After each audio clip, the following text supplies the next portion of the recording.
Bienvenue une fois de plus dans l'émission Nabiso Alelo. Thème Nangwez Ali.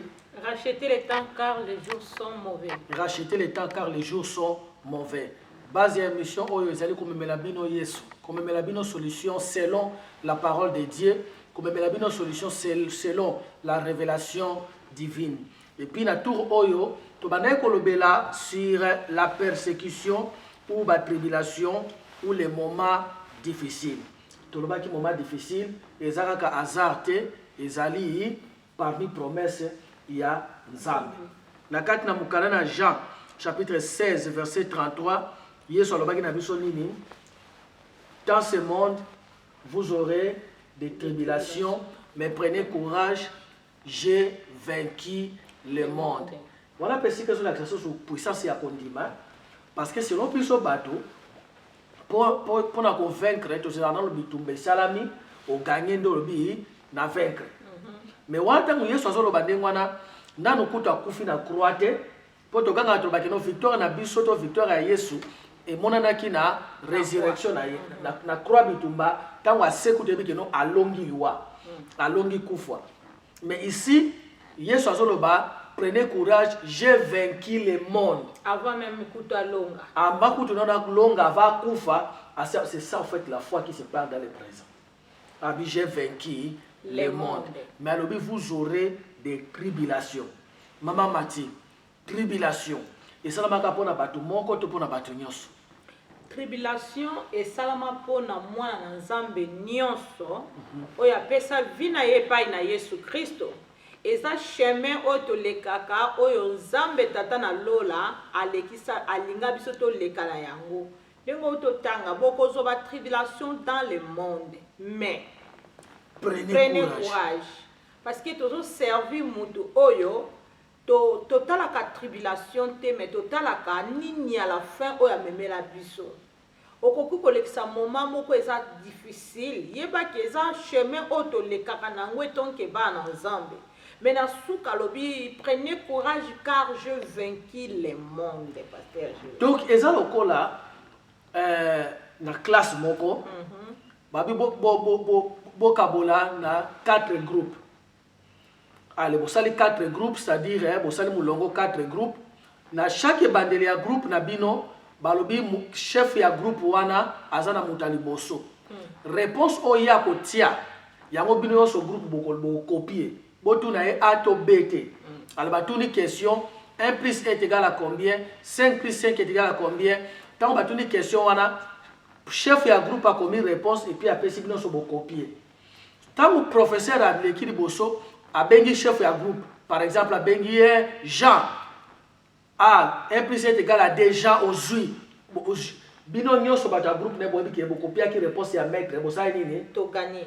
Bible bengi Yesu les commandants de notre foi, les capitaines de notre salut. Ceux qui capitaine abiso alongaki, biso nyonso na simanaye tolongi. Tolonga déjà. Tolonga. Biso nyonso na simanaye tolongi.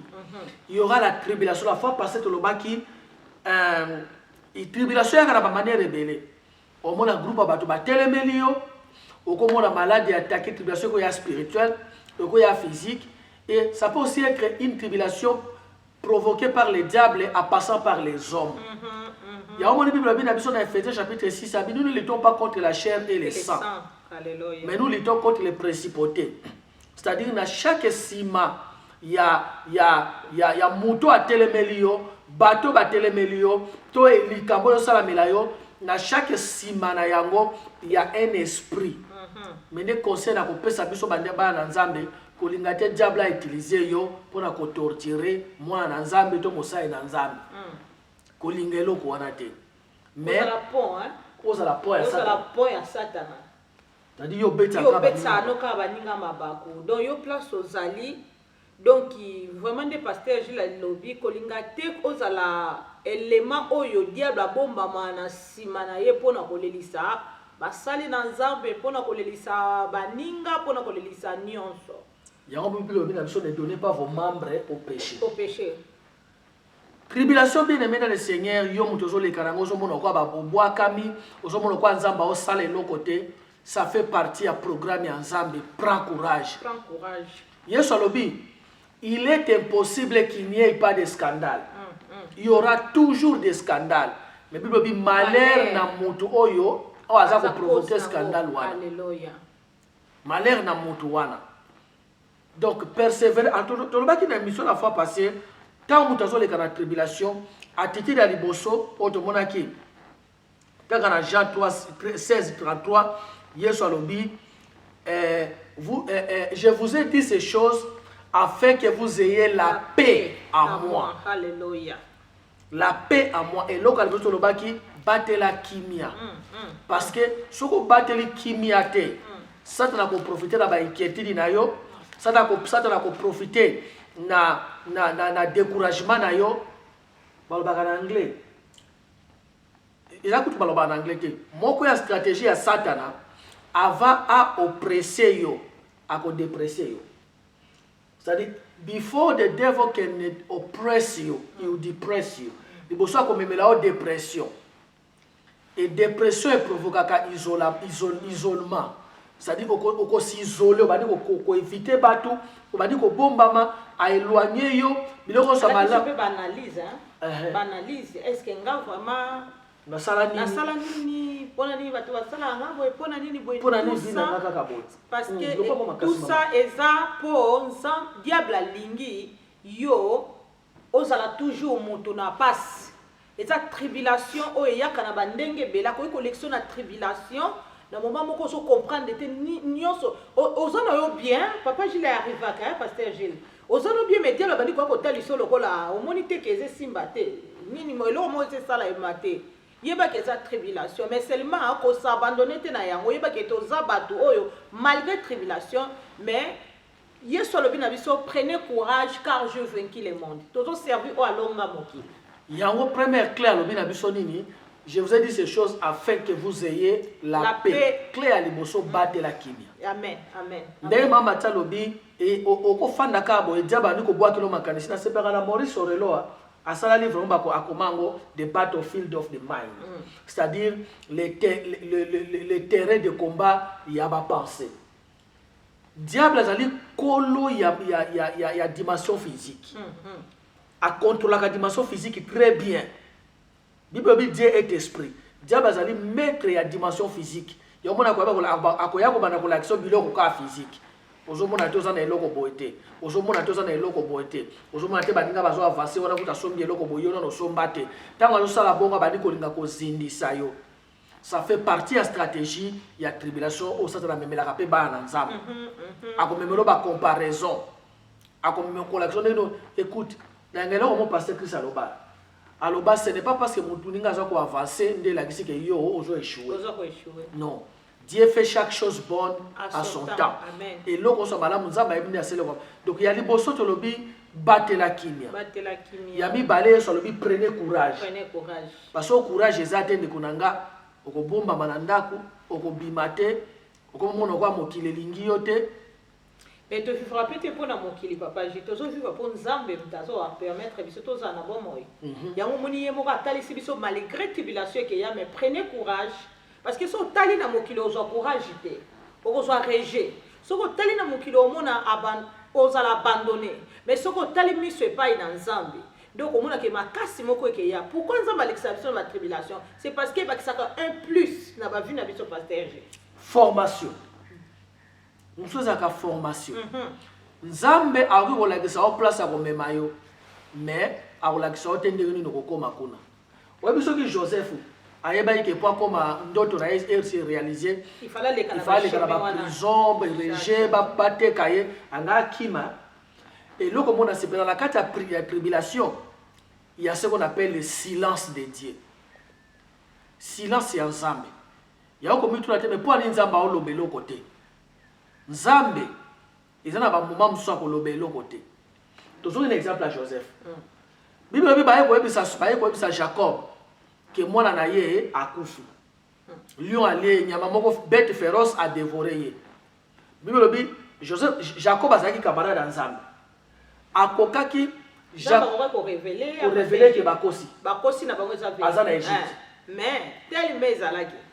Bibi Jacob a failli na mabele a bandi kolela kati suka mi boa keli poussière a bandi kolela abandi kolela mwana na ngai na minute wana nzambe azotala ye nzambe ayebi place Joseph aza ayebi ki aza na Egypte mais ayebaki eloko moko soki na révélé Jacob place oyo Joseph aza Jacob azali na mbongo akotelema ake na Egypte asombi mwana na ye anga rachete mwana wana azongisi ye na ndako vision ya nzambe ebebi nzambe andimaki Jacob a passé tribulation wana ya morale ya pasi dans l'autre temps Joseph atika kuna parce que Dieu était en train de former une nation et la formation de cette nation et ça a coûté que mutu moko aleka na pasi parce que nzamba a formé loko moko munene.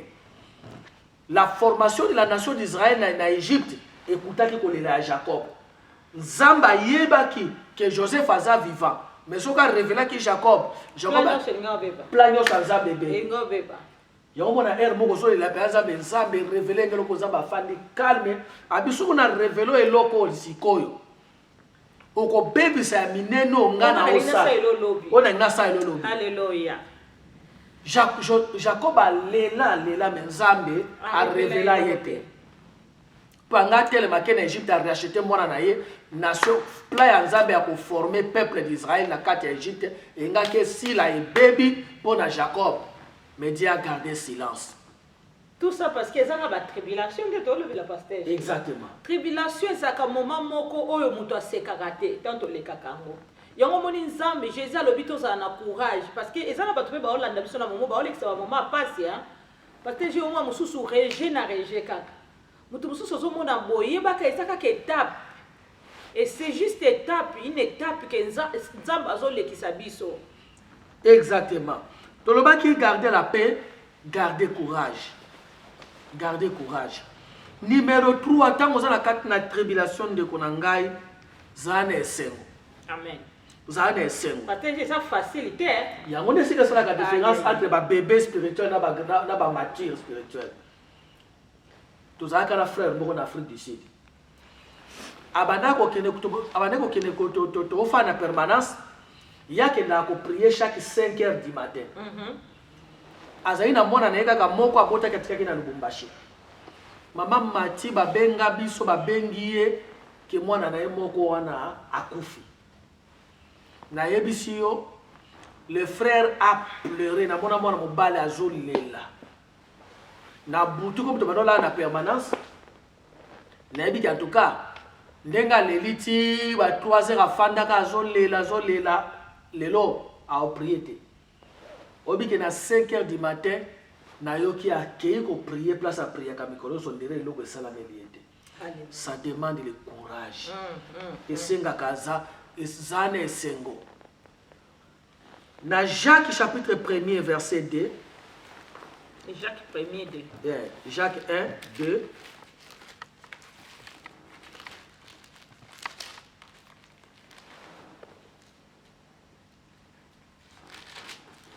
Pierre, Jacques, Hébreu, Jacques. Voilà.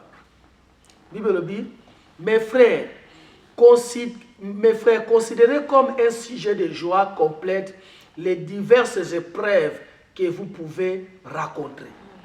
Habitant une épreuve, vous considérez comme sujet de joie. Il y a autre chose, c'est facilité. C'est facilité, c'est na passe, mais nzamba linga peto la kisaye tozoto sako ya alobi pona biso parce que na se ya ba tribulation alobi na biso to tika la ka bon tami prenez courage nzamba lingi biso yesu alingi biso to zoka courage na se ya ba problème malgré problème mais ndenge jo balobaki ba bomingi nyonso ça qui peut tribulation parce que j'ai nyonso souffrance moko impossible mais na se na suka na ngalo baki mon rédacteur est vivant azana bon moy na lingi na le dernier nzamba azana bon moy yo zolanda biso peut-être nzamba lingi biso to kota na kata ndako na yo na ba téléphone na yo pona koloba na yo ke eza juste kaka tribulation na suka to yemba nzembo esengo comme abandonner te ke suki nango pona nga non misu na etala kaka epai na Yesu parce que yenda azanyo so pona biso parce John Austin a passé exemple moko ezaki na na mutu moko azalaki na ndeke na ye moko muke ayembaka totika na 5 minutes camera girl na biso sister divine azo signaler biso azali na ndeke ne moko ayembaka mukolo moko tango ndeke wana azoyemba na cage sikoyo sengaki fa ba aspirer cage tango mutu azwi aspirateur mama wana azo aspirer tango aspirer sikoyo leta azo aspirer na kati ya cage asali imprudence aspirateur et aspirer ndeke ndeke aleka na tuyo yake kota na kati ya bapoussière aspirateur mama wana apanzi aspirateur abimisi ndeke akotisi ye apupoli akotisi ye liboko na monoko alongoli bapoussière esili ndeke aza na bien azongisi ye na kati ya cage mais parti ya mokolo wana ndeke wana abandisi koyemba ndenge ayembaka te basifle abetaka abandisi kobeta ta akoma calme juste koyebi biso eloko moko ndeko na ngai tokwei na kati ya poussière kobosana kozongela koyembela nzambe amen zongela kokumisa nzambe amen eza na bato bazwa badécision na kosalaka yango su te na kokombaka so église te na kokendaka so église te pourquoi mpona nini mpo aleki na tribulation akoti na kati ya aspirateur abomi eloko oyo nzambe atia kati na ye à cause ya tribulation mpona pasi mais biyobi na biso tokonte yango comme sujet de joie wana 3e point na biso mona yango sujet ya esengo ndeko na nga kumisa nzambe sanzola nzambe oyebi soki yesu akufaki te angaka asekwa te la joie de la résurrection vient après la peine de la mort pour sepela la résurrection il faut leka na kufa okozwa mosali na nzambe serviteur de Dieu okotraverse bamoment bakofinga bakotonga bakorejete bakopesa bakombo parfois pamba kaka na date témoignage ya pasteur Mike na Afrique du Sud ake na bureau moko na place ifala so na foni na époque bato mibale baotyola ye o pasteur Mike wana escroc musala lobi escroc oyebi escroc moyibi ya mbongo o pasteur Mike afandi wana bango kubuta wana kutu ayebi kutu pasteur Mike yango te apôtre Mike na Afrique du Sud foi et victoire afandi wana sikoyo mutu afoni ayebaki ye au signaler bango ba comprendre te maman apôtre Mike mo atuni mutu na bi frère tu connais pasteur Mike on ayebi azalaka na libre na église awa après mais non le pasteur Mike que tu parles c'est moi ndeko alembi parfois totongaka bato toyibi bango te parce que eza na esprit tende totiaki dimanche pasteur Gilles eza na esprit ya bamaître oyo contrôlaka oyo ntongo eye wana eza na nsima yango balera moto aza cause na yango apesi nzoto na ye comme instrument ya diable parce que bible na biso to offrir banzoto na biso comme instrument ya justice mais biso totiki diable autilize yango mpona kodétruire bato mosusu mpona kolekisa bato na batribulation nde kozwa courage yo ozolanda biso kolemba te mpona mama azolekisa mpona mama ozolekisa ndeko na ngai te eza ya pasi ndenge nini kobosana yesu te kanga motema nzambe oyo asala promesse aza fidèle nzambe wana kotika yo te nzambe wana kobwaka yo te nzambe wana kobimisa yo akozongisela yo nzembo ya sika gloire oyo yesu azalaki nango ava kufa ezalaki différente na akomaki nango après kokufa ava kufa bande kobeta porte mpo akota na ndako mais après kokufa ntango asekwaki akomaki koleka na mire abimeli badisciple aleki na mire nzambe azala na yo kolemba te soki na opesa vi na yo mpa na yesu te opportunité yango oyo sala priere oyo ya 3 secondes loba seigneur jésus na nga moko nakoki te yo nde okufelaki ngai na ndimi yango limbisa nga yaka na bomoi na nga zala seigneur mpe sauveur na bien aimé so osali priere oyo yango nde yesu azoluka asengi ebele te akokisa nyonso alingi kaka yo okonfese na monoko na yo nzambe apambola yo semaine prochaine tokozala susu awa tokokontinue dernière partie na biso ya tribulation esengeli kosala nini. Merci Nzamba Pambola, Sister Divine, notre caméra guerre. Nzamba Pambola, Sister Finola, directrice, réalisatrice ya mission Oyo. Nzamba Pambola, Binazom, c'est la Binebele, Nabino Bozo. Nzambe Pambola, peuple na yo, na kombo na Yesu Masia. Amen. Amen. Glory to God.